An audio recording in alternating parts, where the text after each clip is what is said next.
Welcome. Thank you so much for coming to our talk. I know it looks like we're going to cook today, but unfortunately we're just going to talk about food and make you really hungry. So my name is Lisa. I'm the chef program manager for Green Our Planet, as well as a nutrition chef and health coach. So I've taught a lot of the chef demos in the schools. I see a lot of familiar faces, so it's really nice to be here today. And joining me is Mackenzie, and she is a nutrition student at UNLV, and she's taught a lot of the nutrition demos in the schools as well. So today we're going to be talking about cooking with your produce, cooking with your kids, talking about the chef demo, and different ways that you can use produce for science, math, and nutrition. I see primarily all women attendance here. Where are all the guys at? They're missing out. Saturday's for the boys, I get it. It's okay. Thank you all for being here. How many of you have had a chef demo before? Okay, good. So you're pretty familiar. We are going to take a lot of question and answers about the chef program or anything you guys want to know about. We'll have some time for questions and answers at the end.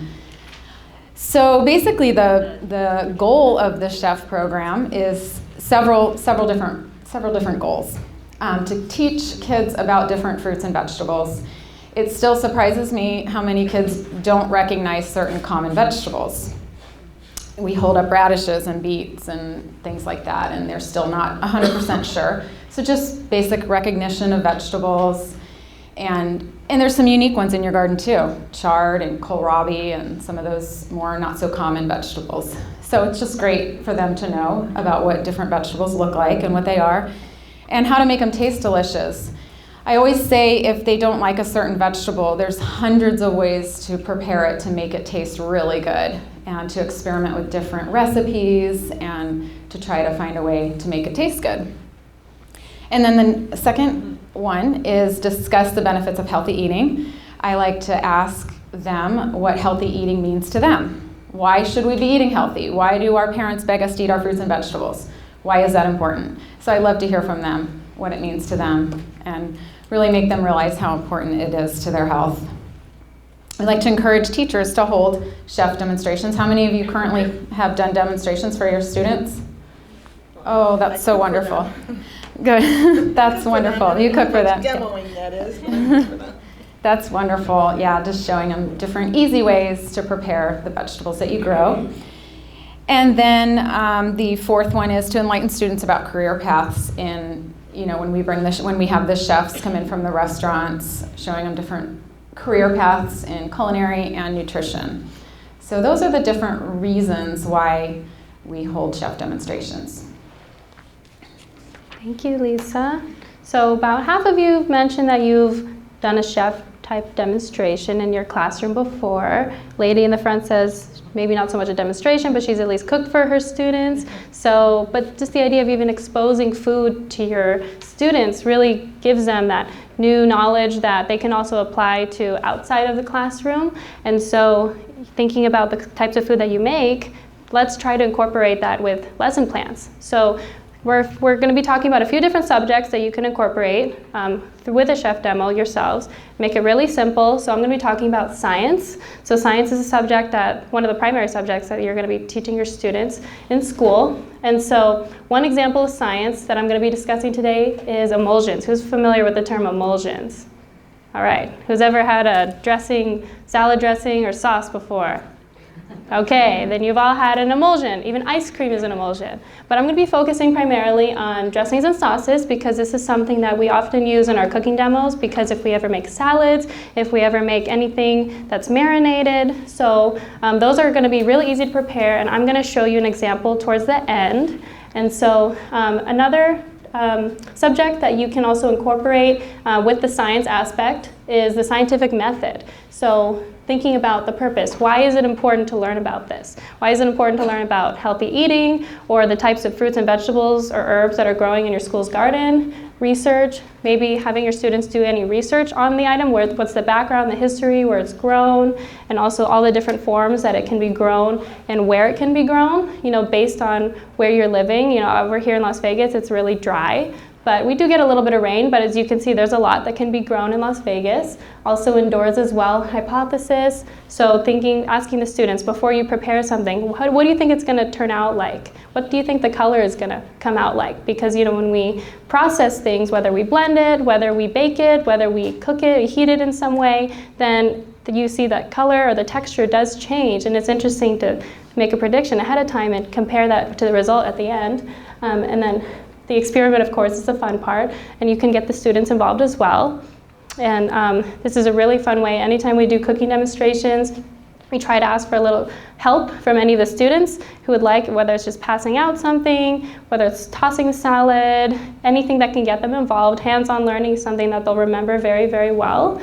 And also analyzing what happened during the experiment. So let's talk about the changes, because food is science, right? So without delving into something too deep, you can at least discuss some things that you can see just simply by while the experiment's happening. You can discuss the changes that went on during the experiment, and then finally the conclusion. When you have your final product, then you can also discuss with your students, what did they like about it? Did it come out the way that they expected? So this is one way you can incorporate the scientific method. And so this is also a good way to encourage students to try new things. So a lot of students, or just children in general, even adults, can be picky eaters, and that's okay. But with education and also having someone sample something or feel it or see it for themselves in person can really get them to want to try something new, not just food, but anything in general. So it just makes them more open-minded in general. And then the data aspect. So if you have any science classes, or if you just teach science a little bit in your class, so just talking about the qualitative outcomes.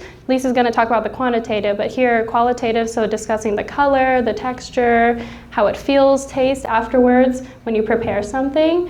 And so also discussing that fruits and vegetables do come in all different sorts of colors, and then the purpose of the variety of nutrients that comes with the varying colors that fruits and vegetables come in. Now I'm going to turn it over to Lisa. She's going to discuss the subject of math. Yeah, so math is up next, and a lot of math goes into cooking, so we like to make it fun and give them a different view of using math. So estimating weight and volume, we were going to bring a scale. You could weigh your vegetables and bring a scale into the classroom. Collecting data, looking at different outcomes, and analyzing different recipes that you try. Maybe we have a smoothie math recipe that we like to use. So maybe trying it different ways when they can measure out certain ingredients and try it with different ingredients and see different outcomes. Using fractions. So of course we have some measuring cups that are always great to use when you're looking at fractions.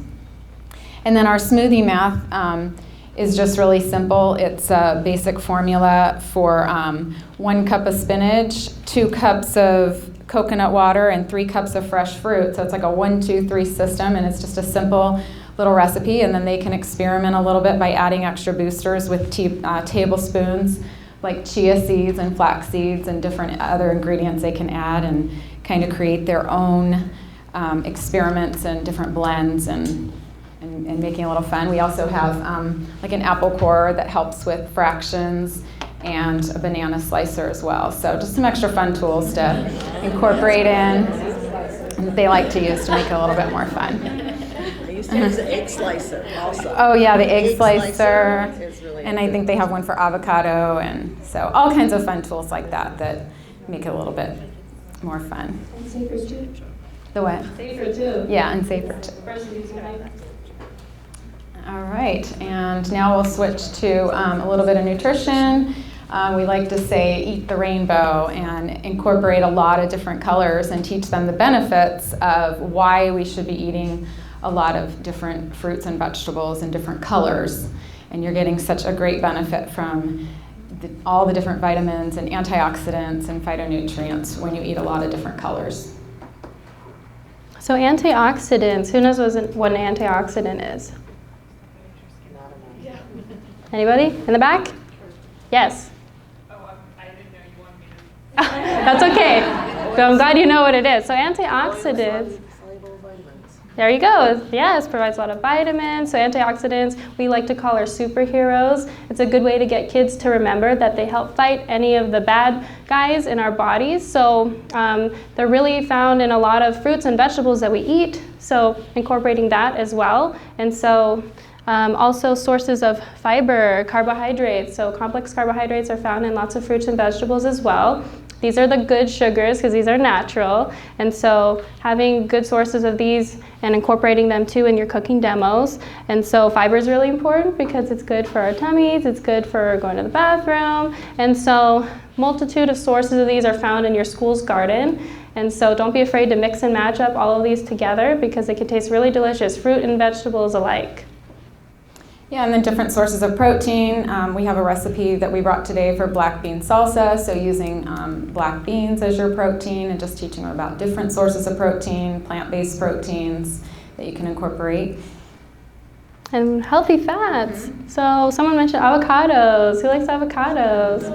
Oh, lovely. That's a healthy fat. I have olive oil here today, even avocado oil. And so nuts, I know nuts are a little tricky with schools, but anything like that can also be a good source of healthy fats as well. So just incorporating all three of the macronutrients, carbohydrates, proteins, and fats into your cooking demos is really important. So it doesn't have to be anything that's fried, just simply, you can still use oils and things like that in like your salad dressings, like I will demonstrate later on. And then the nutrition labels, teaching about reading nutrition labels. There's actually a good resource in the resource room I just saw for nutrition labels. They have a really cool handout, and it has like flaps that fold over that explain each thing on a nutrition label. So I actually thought that was really neat. I've never seen that before. So definitely stop in the resource center to look at that because that's a great tool. And then again, what does healthy eating mean to you? Asking the students what that means to them and why it's important to eat healthy. So let's talk about all that good stuff growing in your garden. How many of you have a ridiculous amount of chard, Swiss chard? So we got to get pretty creative with Swiss chard. That's one of my favorites. You can use it, we've done lettuce wraps. You cut them in half, you can make hummus or buy hummus. And that's one of my favorite ways. I think we've cut them in half, kind of made mini wraps for the kids, so that's been great. We also have some kale as well.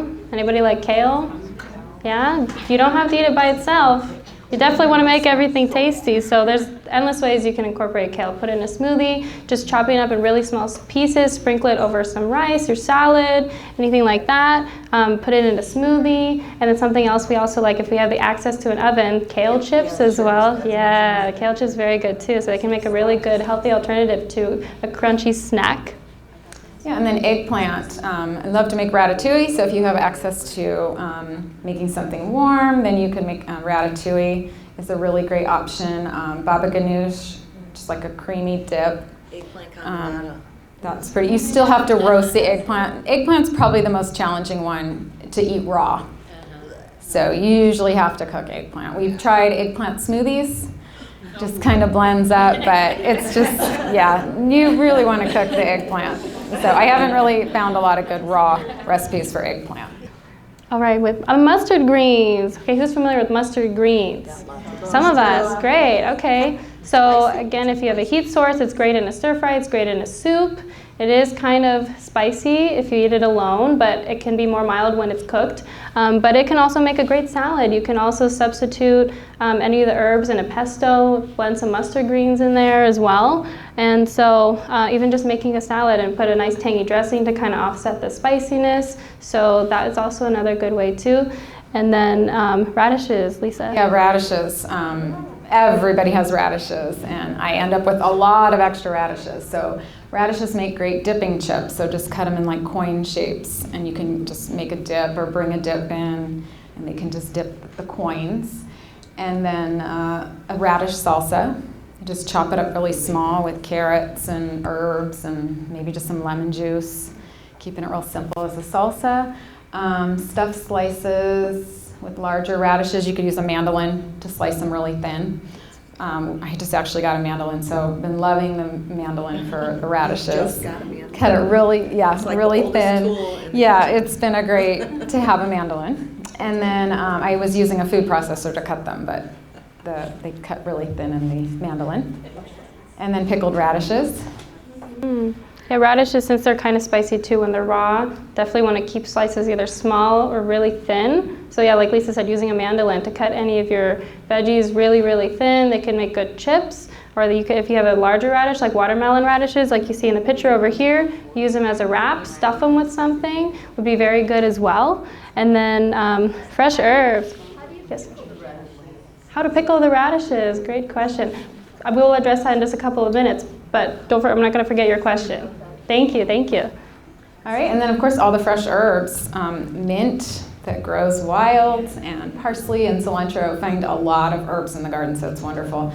You can make different pestos, you can throw herbs in smoothies, and of course just drying herbs. Mint dries so well, and then you can brew it as a tea. So it's a really great use for mint and herbs. And you can even dry them and then send them home in little jars for the kids to take home. All right, and then fresh herbs, also in a salad. I like using, for fruit salads, basil, mint, rosemary, all of those go really well, they pair really well with fruits. And then also infusing them in your water as well with your fruits as well. You can still get the health benefits, and it tastes really light and fresh, but it's healthy for you. And show the kids that, fresh fruits or fresh herbs, can be really tasty, and they don't have to be scary. And also encourage them too, let's try different combinations of things and let them get creative as well. First off, I'm gonna say this is an example of something you can use as a tool to pickle: a jar with a tight-fitting lid. This was also I'm going to use for my dressing as well. But if you're going to be pickling anything, slice it into thin pieces, or if you have small pieces of any kinds of vegetable or fruit. Technically, a pickling liquid consists of an acid, so a vinegar, sugar, or some sort of sweetener. You can use any fresh herbs in there as well. Maybe just a little bit of salt and pepper and any other spices that you may like. So you can totally do this at home. It's really, really easy. So I think it's really fun to make your own pickles. And also any hard vegetables like carrots, radishes, cauliflower, things like that, they also get a little bit more tender. They're still firm, but they're a little bit easier to bite. And then they're not as spicy when you do pickle them. And so this can be done either through heating or not heating. The heating method, boil your sugar and vinegar, any sort of other flavors that you have in there, and then pour it over your jar filled with fruits or vegetables that you wish to pickle. But of course, make sure the jar is sterilized, and then put it in the fridge, let it sit for about a day, and it just gets better over time. Otherwise, if you want to do just a quick pickle, then you can just marinate your radishes, for example, or whatever vegetable or fruit you wish into, you can use a large pan or another bowl with a tight-fitting lid, and then just fill it with some vinegar as well, or some sugar. It'll still taste very good. It just won't be as tender as it would if you were to pickle it for a longer period of time. And did that answer your question? Yes, thank you. Great, awesome. And then so I'll demonstrate really quick. All right, so really quick, I'm going to show you to do a quick emulsion. And this is just with using a jar with a tight-fitting lid. It doesn't have to be a glass jar. I just brought a mason jar with me today. It could be plastic if you wish. And so to the bottom of my jar, I first added my vinegar. So I have balsamic vinegar. You can use any kind of vinegar that you'd like. Now, an emulsion, like I'd mentioned, is a combination of two liquids that normally do not mix, such as water and vinegar, water and oil, vinegar and oil. Today I have balsamic vinegar and olive oil. And so, but if you'd like them to mix, they certainly can. Now I also have some olive oil. Place on top. You can also do this individually too. Everybody can have their own individual jar, and then they can label it and take it home. So this is a great take home too. Absolutely. And once you've fastened the jars, so today I just brought balsamic vinegar and oil, but it's really important to I didn't bring it with me today, but you can see that the olive oil and the vinegar don't naturally mix. Even when I give it a shake, They very barely might, just for a moment, but they'll separate over time, which is totally fine. That's why it's important to shake your salad dressing or your sauce before you serve it. However, with the help of something like mayonnaise, egg yolks, if you use anything like Dijon mustard, any kind, yeah, honey, those are going to be great to help bring those two unmixable liquids together. And so that I would normally add to the mix.